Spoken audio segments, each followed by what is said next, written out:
Hello and welcome to CapCityBTC, Sacramento's premier Bitcoin and cryptocurrency group, serving Northern California. Enjoy the presentation. Well, hi everyone. Hi, Kevin. It's good to be here.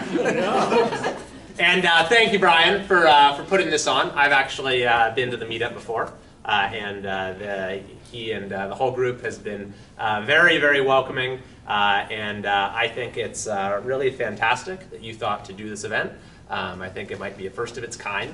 I think it's important that as we see the evolution of policy related to cryptocurrency move forward, that it's not just being hashed out by politicians who don't really know what they're talking about, or worse yet, by bureaucrats, but that we have the voice of those who are actually developing and using the technology that is being heard throughout the process. So I'm really looking forward, if elected to Congress, to continuing our conversations and to hopefully doing what we can to unleash the extraordinary potential of this technology.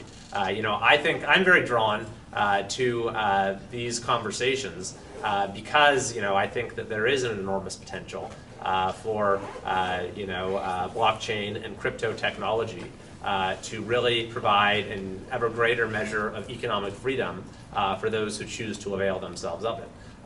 By allowing for the ability to transact unencumbered by intermediaries or the watchful eye of central authorities. And so I am, and I think that these advantages play out in a number of ways. Just to name a few, you have the potential to provide access to the freedom to transact for the unbanked and a greater measure of security and opportunity for them. There are even applications that could allow for providing broadband access in rural areas if you set up blockchain servers in those areas. You have, even now, you see cryptocurrency and blockchain technology being used to provide assistance, humanitarian assistance to people who need it around the world. You even saw this in Ukraine, that it was utilized to a great degree. It allows for small businesses to have lower transaction costs. So I think there's just a world of opportunity here. But there are, at the same time, some in our government right now who see a different kind of opportunity. They see an opportunity for the heavy hand of government to come in. The likes of Jared Huffman in the House, Elizabeth Warren, who he mentioned, in the Senate, who are already coming up with schemes to try to stifle this innovation. Or where you see it playing out perhaps even more directly is at the agency level, where the SEC has been taking advantage of outdated statutory language which predates the existence of computers to essentially engage in regulation by enforcement. So I think that what I would like to see happen is that we modernize our policy approach to cryptocurrency and have a minimalist federal baseline framework that, number one, protects the freedom to transact, number two, doesn't pick winners and losers, and number three, provides for stability, provides a stable set of expectations that people can refer to, and that, by the way, includes having built into it the expectation that there will be innovation, since that's sort of inherent to what we're talking about here. And we don't want to have to go and revisit the policy framework every time the technology develops in a new way or there is a new use case. And so that is what I sort of look forward to working on as a member of Congress. I think that we want, as a country, to be leading innovation in this area and in many others. We don't want other countries to sort of be taking the lead on it. And I think that if we go in the regulation direction, then we could be missing an incredible opportunity. So. With that being said, I guess we'll open it up to questions. Well, you gave your opening statement. Now.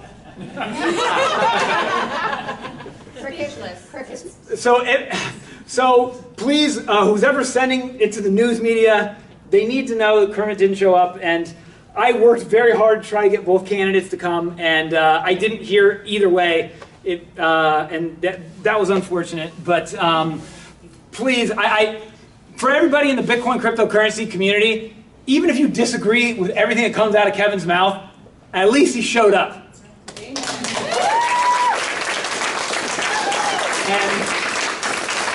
And that's half the battle. I really wish we could have had the debate here, seeing different sides of the issue. But and that's the thing. Cryptocurrency it shouldn't be seen as like a partisan issue, but unfortunately, it's kind of becoming one. Really?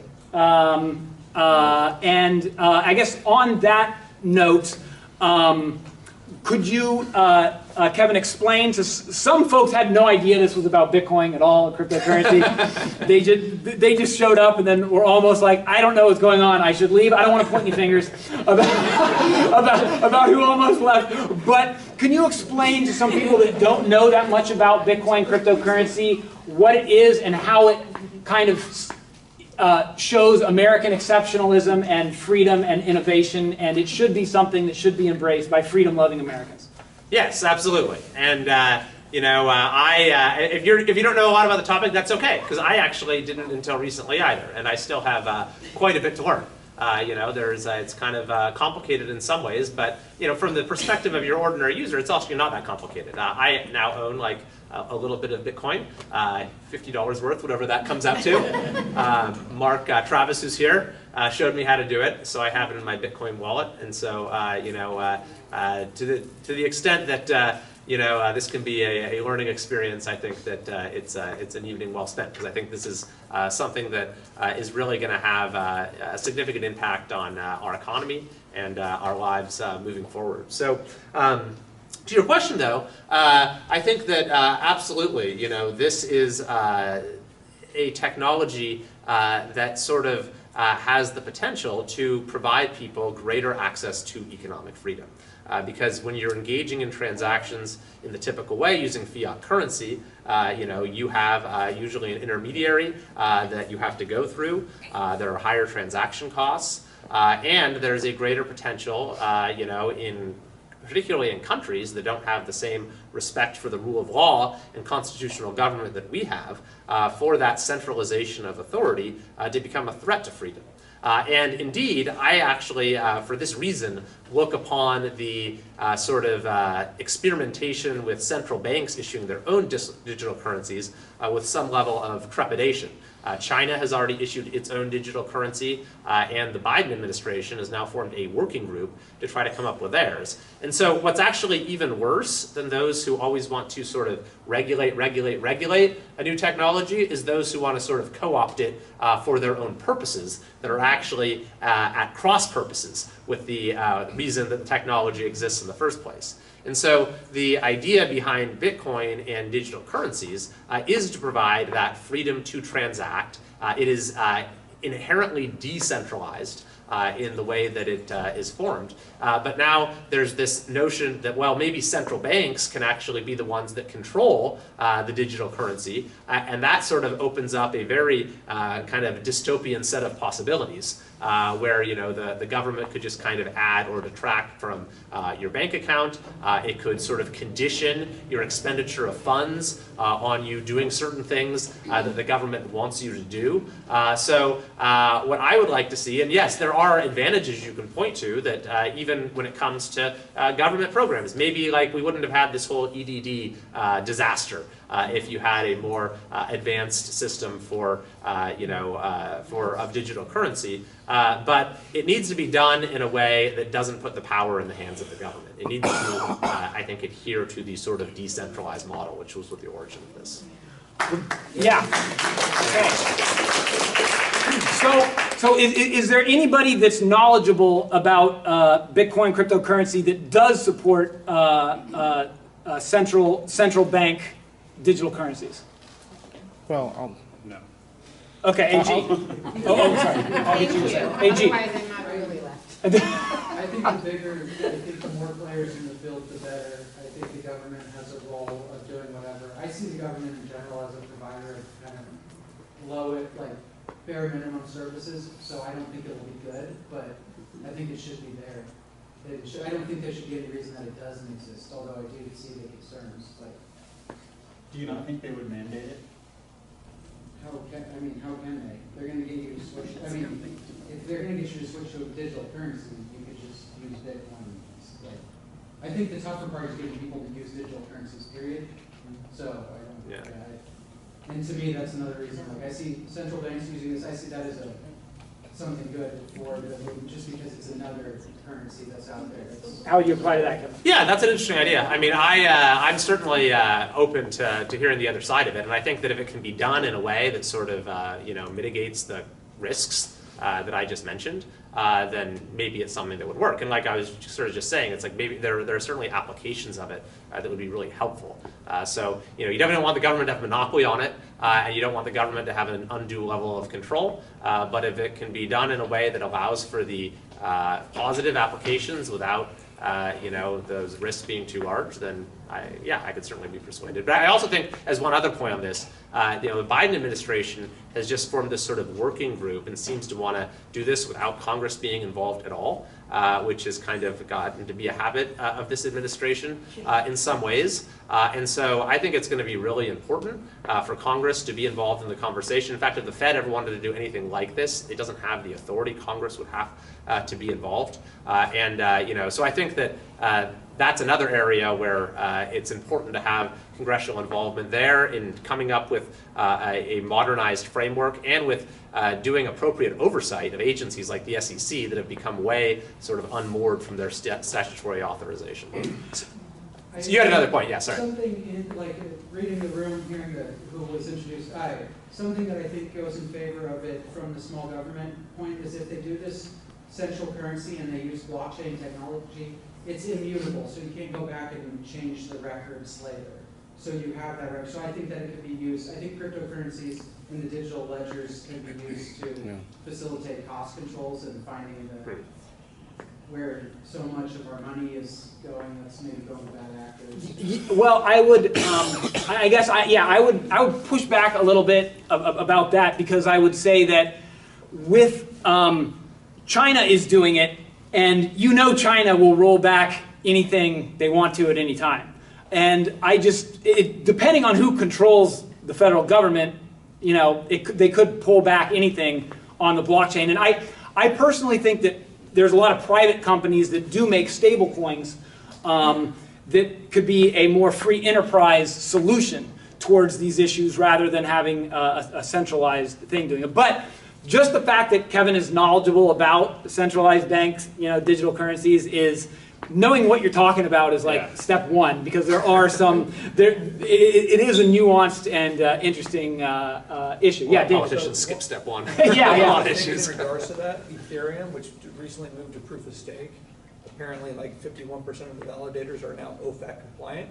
So through mining MEV, they can basically take out something that's not kosher for their purposes through binary extracted value. They can actually potentially prevent a transaction from going through. Yeah, so basically just what David said there, 99.9% of members of the House of Representatives will have no idea what that just was. And the scary thing is we don't want people legislating without knowing the basics. I think they know. I think they might know that. I don't know. Well, that's actually why you have a working group, because if you remember a few years ago when Congress grilled Zuckerberg, it actually showed that they had a real lack of knowledge of social media, if you remember that. That's right. Which is why I understand why you want to have just imagine 100 old people in the Senate trying to create legislation for cryptocurrency. They don't even understand it, which is why you kind of need to have a working group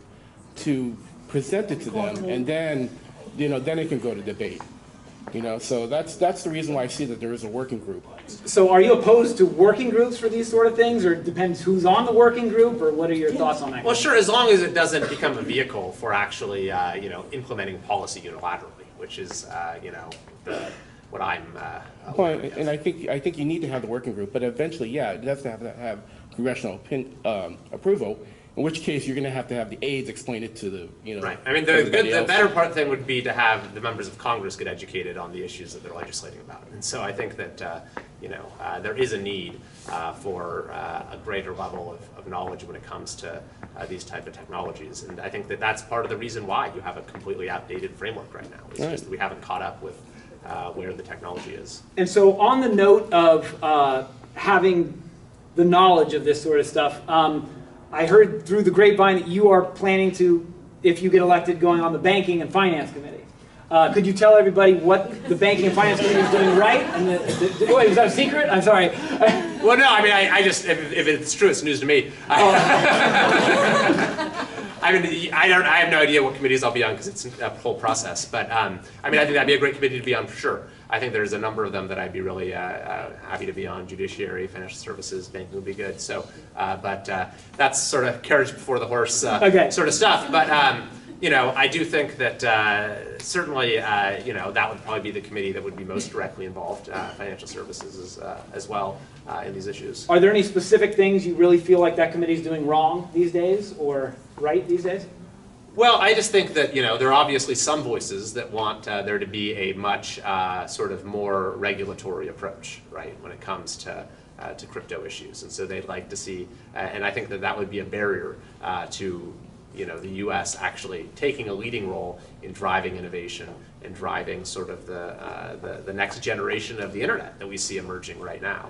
And you see already calls from the likes of Huffman, from the likes of Elizabeth Warren, for it to play exactly that role. And so I think that, you know, those are the committees where you want to do the sort of hard work that you were talking about. So it doesn't necessarily need to be some sort of hand-selected group of the president's advisors that are sitting around discussing these issues. I think that the legislative branch needs to have an active role as well. And so that's generally what the committee process is for, is to be able to really dive deeply into the issues and to bring, you know, a greater degree of nuance to them than you might get even on the floor of the chamber as a whole. So if I were on one of those committees, absolutely, I'd want to have a direct hand in trying to drive policy in the right direction here. Okay, cool. Mitch, can you find a one of the Elizabeth Warren quotes about Bitcoin and pull that up and read that to Kevin? I want to hear his rebuttal to that. Wow. Yes.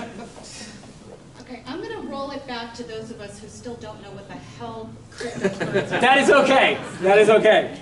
I'm somebody who doesn't even like to use Apple Pay. Okay, and I'm 56, so I guess, I don't know, maybe I'm old.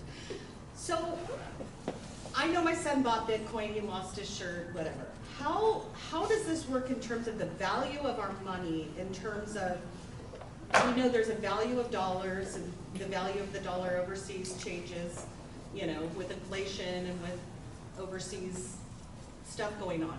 So if our money goes and changes into this kind of system, and we have $100,000 of our hard-earned money in Bitcoin, how do we know that it stays $100,000 and doesn't become $20,000? Because isn't it kind of like a stock market thing? Yeah. Yeah, that's a great question, and you know, Brian, you should feel free to weigh in here as well. I definitely will. So, I want you to go first. You can also have that further discussion afterwards if they want. yeah, well, That's a longer topic. I mean, that's obviously something that people are concerned about given the volatility that you've seen over the last year, and it does seem to maybe in some degree be tied to the stock market, as well as there have been some sort of one-off events related to particular currencies, I think, that have influenced things. But one of the sort of the primary distinction between Bitcoin and the U.S. dollar, what's called a fiat currency, is, you know, the idea that the supply of money can't be manipulated. So with you know, dollars, as we've seen with this record inflation, the government can just kind of print money, and there's just as much money out there as the government decides that there is, and that has had some very negative ramifications. Whereas with Bitcoin, it's a fixed supply, or at least it's controlled supply. So I believe, what is it, there's 21 million Bitcoin out there, and one's added every 10 minutes or something like that. And it's, you know, there's a decentralized network that assures that that does not change. And so there is a sort of inherent stability to the money supply there that doesn't exist with your traditional currencies. Good answer. So I would question your question, right? Okay. So how much is this worth? Whatever the other person's willing to accept for it, Right. Okay, so it's not worth $20? only if the other person says it is. Not backed by anything. How much is this worth? Same. Less and less every day. 18.8. This is 20 euros. How much is this worth? Does it say it's backed by anything on it? Is that China? Does anything say it's backed by anything? None of them do. This is a euro, this are American dollars, and these are Algerian dinars. Then they're worth paper. So In Algeria, or well, let me ask this. In America, is the price of this $20 going down? Yes. Okay. In Europe, is the price of this 20 euro going down? In Algeria, is the price of this dinar going down? Probably. Yes, the dinar is going down so much, people from Algeria call and they say, oh, the dollar's going up in value. Compared to them, right? So you're thinking about the world in a fiat, the government must control money way, which is how we're all conditioned. Much how we were conditioned that in order to have a taxi, we need to have a Sacramento City Taxi Commission. We don't need to have a Sacramento City Taxi Commission. It's all a bunch of nonsense. Uber and Lyft showed that with their superior technology. And I don't know how many of y'all have taken a taxi and then taken an Uber or a Lyft, but one of these things is much better than the other. Okay? And the thing is because it's not centrally controlled. And that's how it is with money. And so a lot of people that are new to Bitcoin, they don't completely understand it. Look at it as gold. Gold is not controlled by one government. It's controlled by everyone. And Bitcoin is digital gold. That's how to look at it. But it's hard to send gold over the internet. It's very easy to send Bitcoin over the internet. Kevin, am I a genius or am I wrong? Not mutually exclusive. What if you can't afford a full Bitcoin? Wrong and Good question, Dave. Can you ask Can you ask the candidate here? What if you can't afford a full Well, Bitcoin? I'm pretty sure I don't own a full Bitcoin. I own like 0.001 Bitcoin or something like Yes. that. So, So you can't own a small Bitcoin. Yes, ma'am. So I don't know if we have any macro economists in here, but if you're saying that Bitcoin is potentially a more stable currency than all of the world currencies we're discussing, does it have the ability to displace other currency or make it less? Define stable. Yeah, I don't, that's not true. Okay, you were talking about the value of the pieces of paper that you were holding in your hand. I'm inferring from this discussion, and I have no background in this as well, that what you're saying is a benefit of cryptocurrency is that it is not particularly related to world currency or national currency. So if it is more reliable in that sense, is it in any way able to displace currency? Could that be something regulators are concerned about? I don't know. Yes, okay. well, I don't know about displace, but I think that it is I think an option that will be increasingly accessible. So I think there's legislation right now, for example, that would say what's the threshold, like $600, any transaction under that amount that's done using Bitcoin or a cryptocurrency, it doesn't count as a capital gains event. So that essentially allows you to transact on sort of a daily basis much more freely. And so, I don't know. I don't think I can. What's that? Can you say that one more time about the capital gains? Yeah, so it doesn't count as a realization event like selling a stock. If you just engage in a transaction where basically whatever you buy goes off with your Bitcoin, that'll sort of make it a lot more amenable to daily level transactions and sort of. It hasn't made its way though through the process. It's a proposal. Right, it's a bill. It's just sort of sitting there right now, I think. Okay, Mitch, you got that pulled up? I'm still looking. Still looking. All right. Yeah. Well, Mitch is looking. With respect to your comments on as far as regulation, I would argue that having no regulation, I'm all for a free market, open market. People make their own decisions. You lose your butt, you lose your butt. But the question is, so for example, we have, you mentioned CBDCs, right? And US and China trying to make digital yuan, digital US dollar. We have the UST, which Terra, this guy Do Kwon, created what was supposed to be a stable coin. There was an algorithmic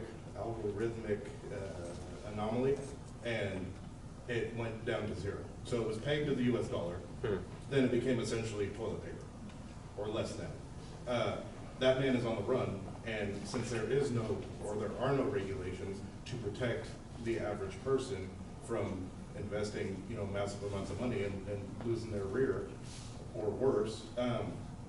I just want to know how do you say there should be no regulation versus, you know, we need to be careful not to over-regulate this thing?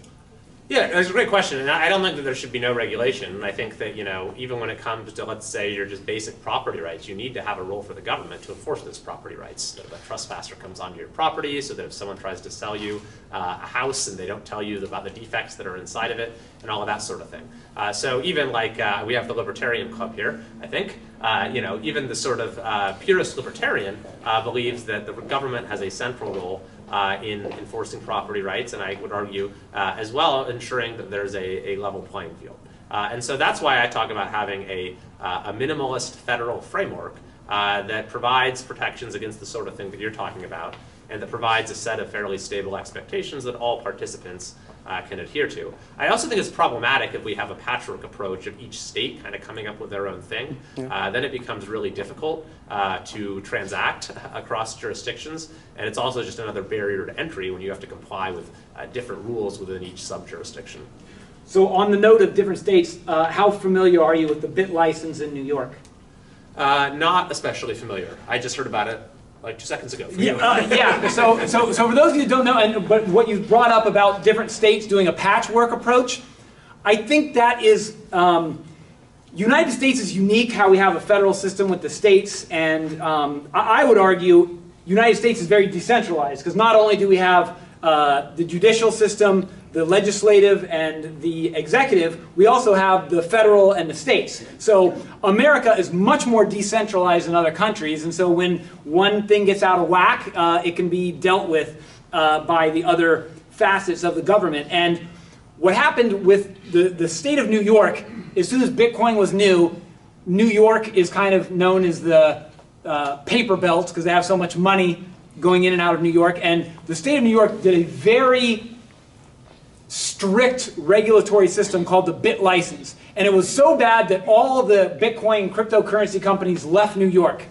And all the other states looked at that and they saw what a disaster it was. And even California was like, wow, New York did something overly regulatory. I know Kevin has a problem believing that, but even California... Usual approach of how do we beat them? Yes, oftentimes that's the approach, but in this, the regulatory system for BIT license was so bad that all the other states said, we do not want to do a BIT license. And that is kind of the beauty of having one state do something that was a disaster and all the other states, seeing how huge of a disaster it was, still steered away from it. So can you go into a little bit more detail about what the state's rules should be and what the federal government's rules should be as far as cryptocurrency goes? Sure. Well, Shanti's here who's going to make Placer County the cryptocurrency capital of California. So make sure, for those of you who are here from Placer, to support Shanti in her race. You know, I am actually a very profound believer in a you know, very limited role for the federal government, which of course is central to our entire Constitution, is that we have a federal government of limited powers, and it can only, or at least is only supposed to be able, to do those things that are specifically set forth in the Constitution, and then all other powers are reserved for the state, local jurisdictions, and the people. But interstate commerce is one of those defined powers of the federal government. And so I think that when you're talking about an issue like this, you know, it makes sense for the federal government to provide for some level of uniformity. One of the other issues you sometimes run into, I've seen this time and time again in California, is California can effectively set policy for the whole country just because it's such a large market, and so it comes up with some crazy set of regulations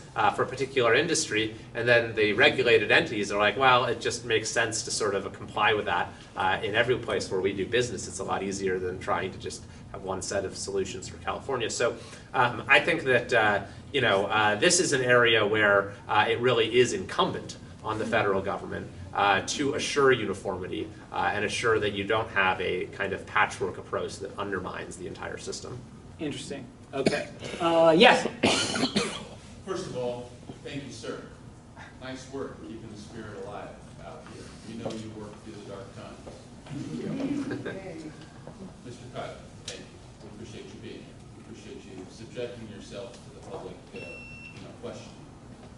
So, first of all, I'd like to distinguish between currency and crypto, or currency and cryptography, or currency and blockchain. Those are different things. Currency is specifically given to Congress to manage. Currency falls directly within the framers' ideas around Congress's role, right? It wasn't the issuance of the currency of the United States specifically the responsibility of the legislative branch of government? They assigned that responsibility to an outside group, but I do think they have a role to play. And I think currency is a really interesting question because you don't have to centralize or use blockchain to get a central bank digital currency. And I do think that there are lots of reasons, some of which were cited, for us as citizens to be excited about the transparency of currency. So I'd like to hear your thoughts about how you want to approach currency versus how you want to approach technology. And you also talked a little bit about protecting investors versus protecting the public as they might or might not invest. Can you distinguish between some of those things, and can you tell us about how you're going to use the legislative process to gather the support that's necessary to enact any kind of serious policy change? So let's imagine for a moment that you have a divided government,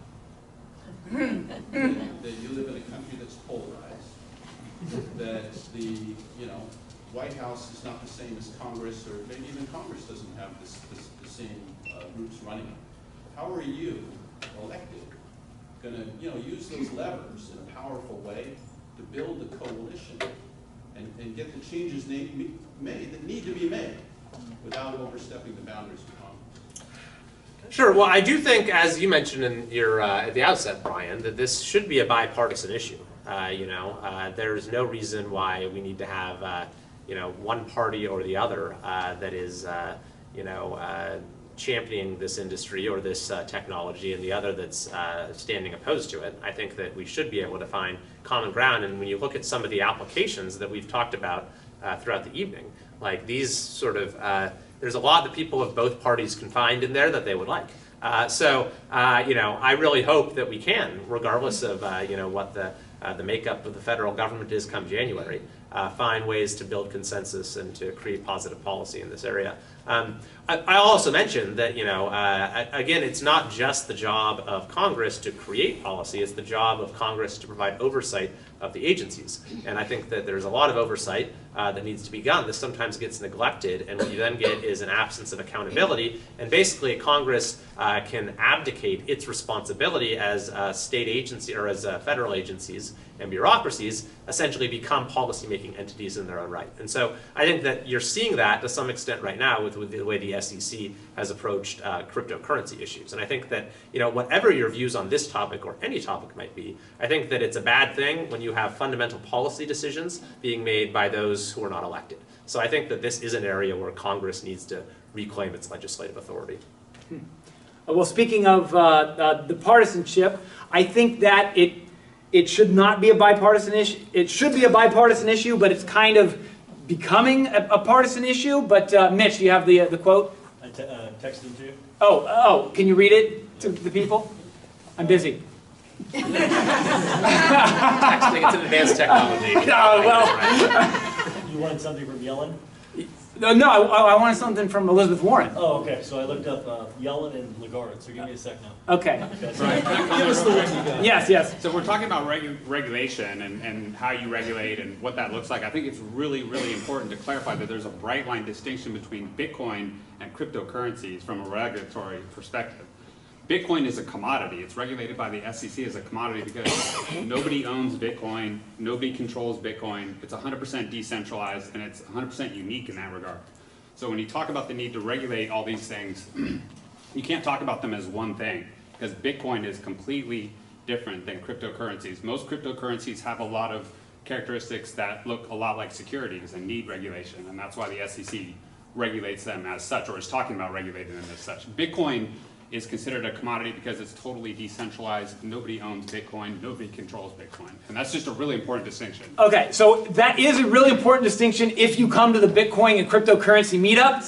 That's a little bit of a civil war. The problem with what you just said is the problem with what you just said is my mom has no idea what you're talking about. So there's some folks in here that that because you're so advanced, and a lot of us in Bitcoin and crypto are so advanced, that it's just, I get what you're saying, and we need to do that debate when we have just the big nerds here. Well, that debate's already settled. The SEC's already settled that. Bitcoin is a commodity. From their perspective, it bears no resemblance of a security. Mom, why is Stellar not a commodity but Bitcoin is? Okay. See, you're embarrassing my mother. You need to discuss your interests around the Thanksgiving table. Yes. The SEC has a requirement to regulate things that are securities because people can get burned because some people own it, they pump it up, they sell it, like it's controlled by somebody. That's the definition of a security. Bitcoin isn't controlled by anybody, well, just like gold isn't controlled by anybody, so it's not regulated in the same way that a security is. You can't say because they pump and dump it, because you absolutely pump and dump. Whales pump and dump Bitcoin all the time. And yeah, but they can't control it. They have no centralized ability to control Bitcoin. No, the future is... I can't believe I'm having this argument with you guys. No! This is settled. This is settled. So what I'm saying is, if you want to know the intricate workings, you guys can come to Bitcoin meetup. We do need to do this debate. We do need to do... Because then you've got to talk about regulation. Yes. What I've just mentioned to Mr. Kiley is, are they planning on eventually making it to where we get paid? Well, because I'm retired, I don't have to work, but where it's wages are paid by Bitcoin or crypto. And if so, then how will that be taxed? Because we still need to be taxing. We still have to tax some. Congress has the power to tax, so ask this guy. But how? Yeah, that's what we have some folks with their hands up. So go ahead, and then I'll return to that. Go ahead.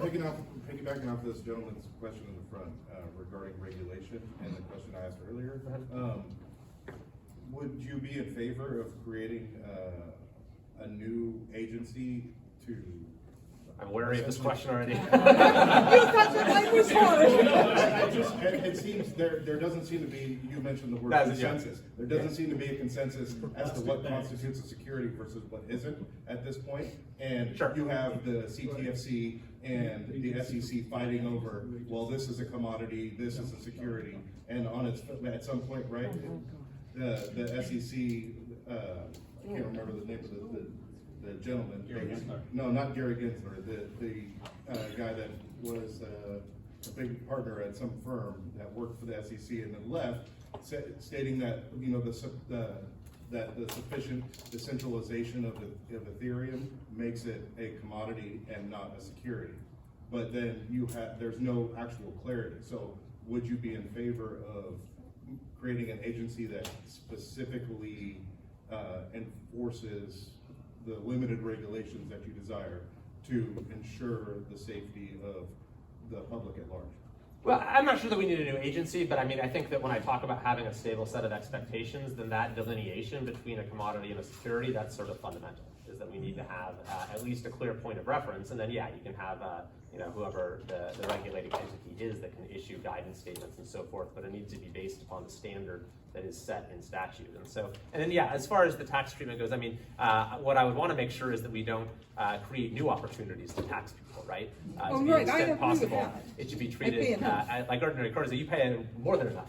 And so, like, this is kind of what I was referring to earlier, like one of the possible bills right now is saying that they're not going to charge you like a capital gains tax just when you sort of convert your Bitcoin into buying a cup of coffee or something like that when you're engaging in these smaller transactions. So that's what I'd be most concerned about, is that some of those who really have their eye on more regulation. But if wages were paid in Bitcoin.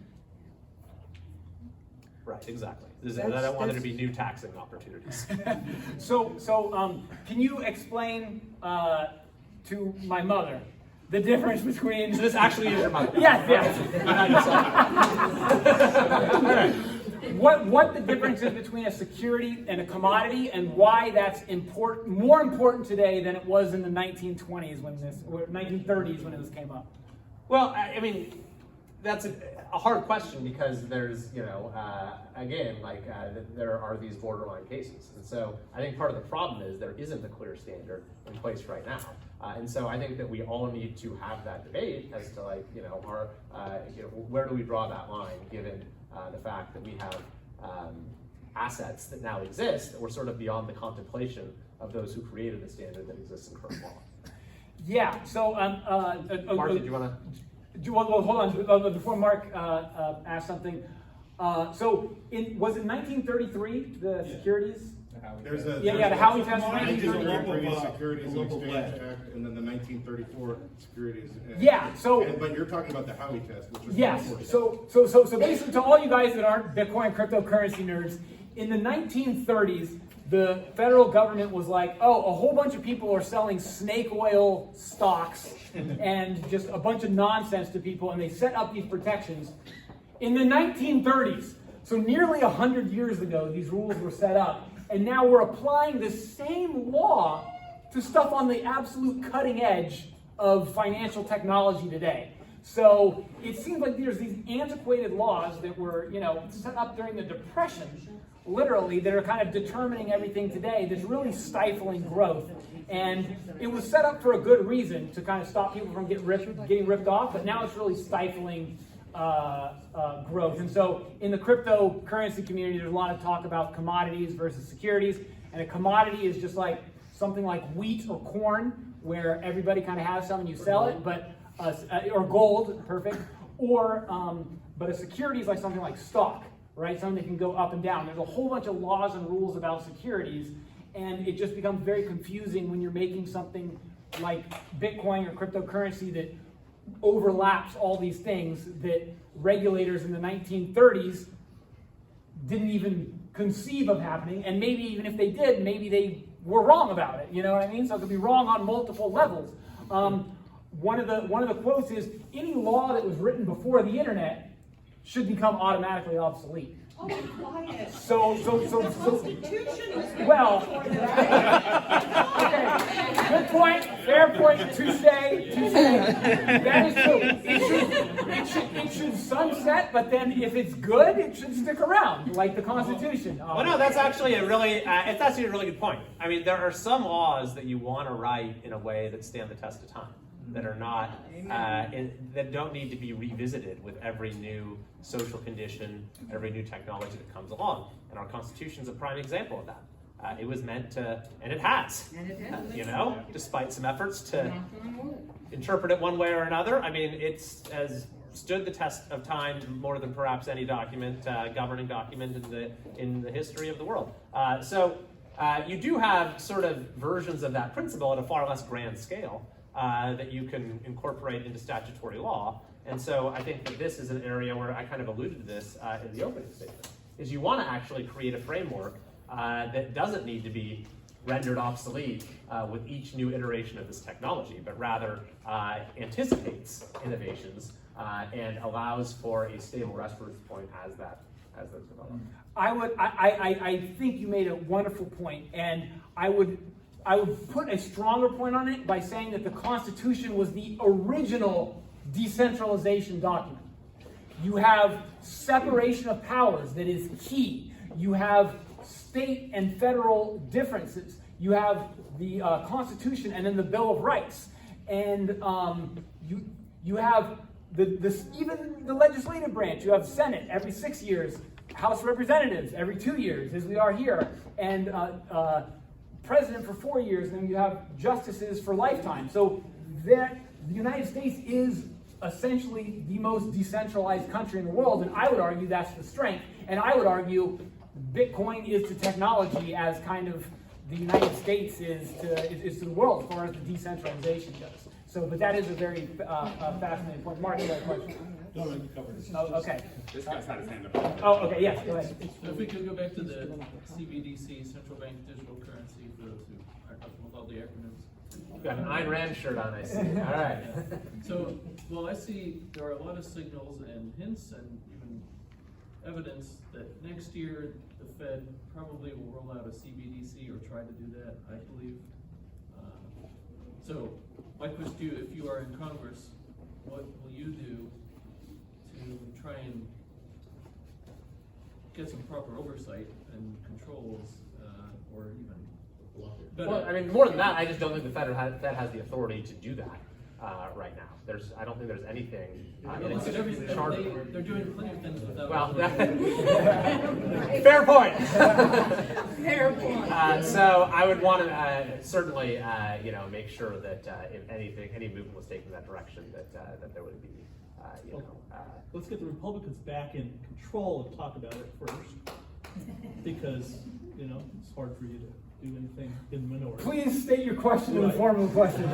Well, okay, so I appreciate the fact you have a limited government approach, because that, in this, it seems to make sense. I think a lot of issues with the newbies might be, including myself, okay, you got this Bitcoin or you're buying this thing, and then you said, oh, you got this wallet. Now, is that wallet safe? So there's cold storage, there's this storage, and people are getting smacked on that stuff. Some people are getting, there's a lot of fraud going on that end, not Bitcoin per se, but maybe where it's being stored, or Yeah. So my issue is, are you familiar with, the fraud that's going on in this? So about the fraud that's going on with cryptocurrency, for all the new folks that don't everybody in Bitcoin crypto knows all this, but for the folks that are new, look at Bitcoin as a bank that has never been broken into, all right? But when the delivery truck comes up to the bank, somebody can take the money from switching it from a hot wallet to whatever. Or even further, they are doing that. Yeah, yeah. Could. Yes, They yes. are So doing that. Bitcoin itself is the most secure technology ever invented. And that has never been broken into. But the problem is bringing it to that bank is the problem. If I'm just like, oh, hey, Sharon, would you like to buy a Bitcoin? Oh, okay, here it is right here. Give me, $20,000. That's where the problem is. And then Sharon's like, oh, I got ripped off. I got Bitcoin doesn't work. It's like, no, just the guy in between didn't work. Right, that's where the regulation you might be talking not to regulate Bitcoin, but then you've got this delivery system that clearly has got a lot of fraud implications. So I would argue the private market is the best way to deal with that, but Kevin, what do you think? Well, I mean, yes, certainly market mechanisms can provide,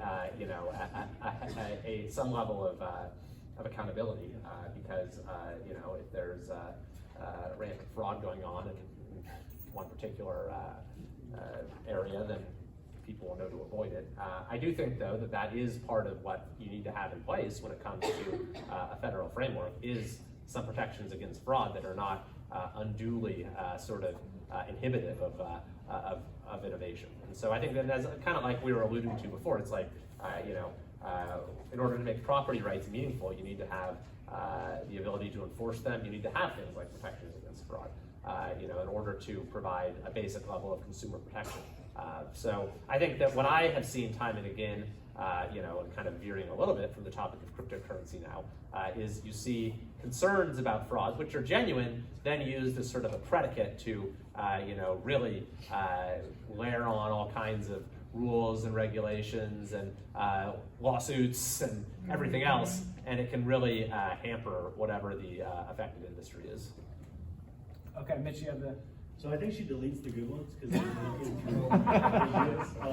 she has one decent one about energy use. Yeah, I think this is a great question to bring up. So bring it up, Mitch. Sorry, guys. If not, hey, I got it. My investigation shows that crypto miners use an exorbitant amount of energy with little to no public disclosure. Regulators should require more transparency so all Americans can understand crypto's impact on our local communities and planet.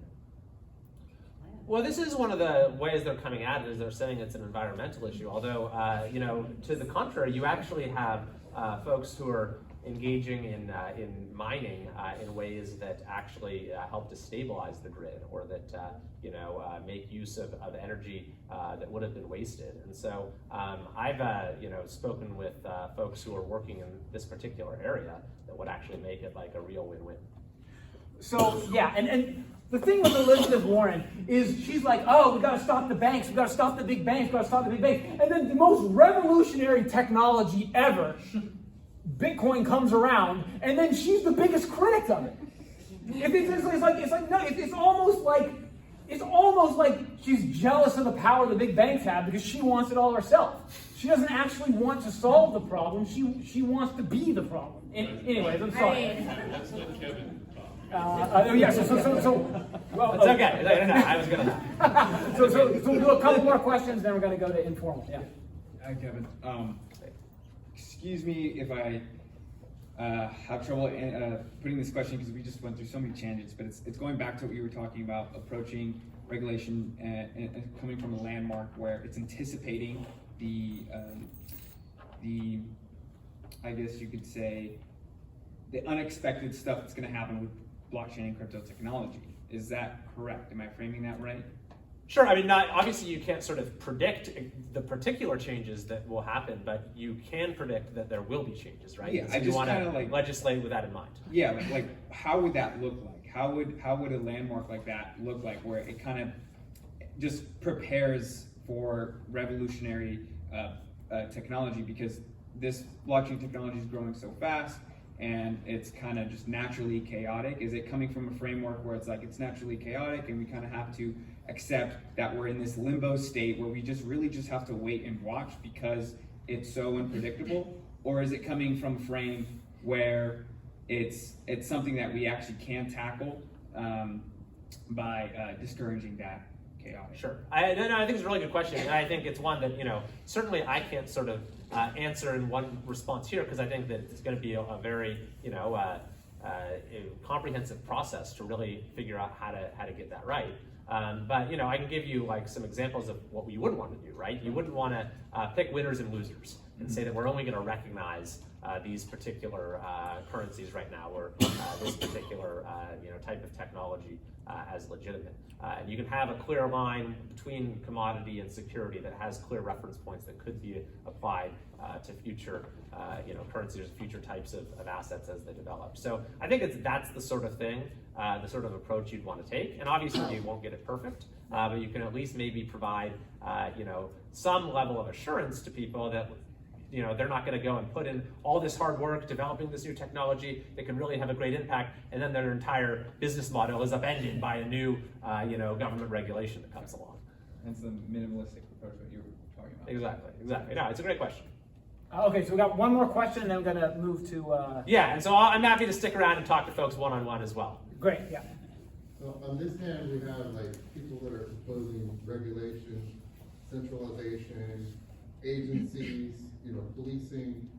On this side, where we're at right now, it's the wild, wild west. And a lot of the things that people bring up, what's frustrating to me as a technologist is that we have the same issue with fraud when it comes to email and spam.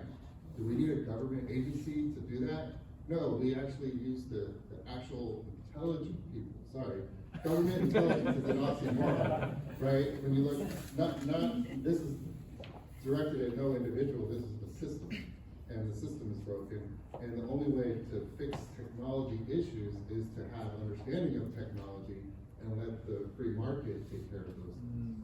So whenever we're going into this agency, like jumping to the agency and to policing, that's, I think, a dire mistake. And CBDC, my only question would be like, how do we stop it? Because I don't even want to see it. Just put a big red stop sign on it. Stop. Like, we don't want your CBDC. We already know what happens when you get control and you abuse your power, and we're not into that. That's Yeah, I feel like most people into crypto agree with that, but there are some dissenting views, like AG had right there. So I'd like to piggyback off of that question. One of the things is, if we've recently noticed, is that certain states, right? Certain states have recently pulled pension funds out away from BlackRock. I don't know if you're aware, but BlackRock is working with Coinbase and working with Circle, and Circle is the issuer of USDC. So obviously, there's a question as to whether banks should be able, such as Circle, to issue out stable coins, and versus, is it better for our treasury? And I think this brings up a question: is should our government have the right to control currency as a CBDC, or should we allow banks such as Circle to issue stable coins that are then backed by dollars or backed by treasuries or whatever we want to back them out, whether it's USDC, Tether, or DAI. And right now the UK is actually going through and putting together bills and laws in regards to stable coins, whether they be algorithmic, collateralized, or whatever. So I'd be curious on, piggyback off of his question, as to what your thoughts are on stable coins versus the CBDCs, why one being government controlled or treasury, and one being maybe bank controlled.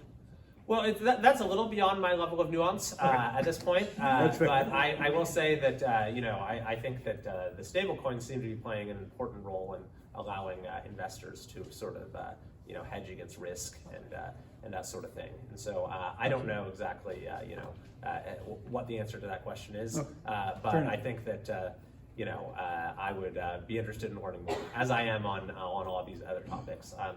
But I do sort of share the concerns that you brought up. I was interested to hear the sort of opposing view earlier, but I think it's, it is quite concerning, both the power that would then be available to those who controlled access to this digital currency, like particularly when we're talking, certainly in this country, but a lot of other countries as well, where you could certainly see a lot of things that could be done with it. But also in terms of its, if that is used to sort of crowd out the space for innovation in the private market, then it could actually, have the effect of really hurting the development of the technology as well.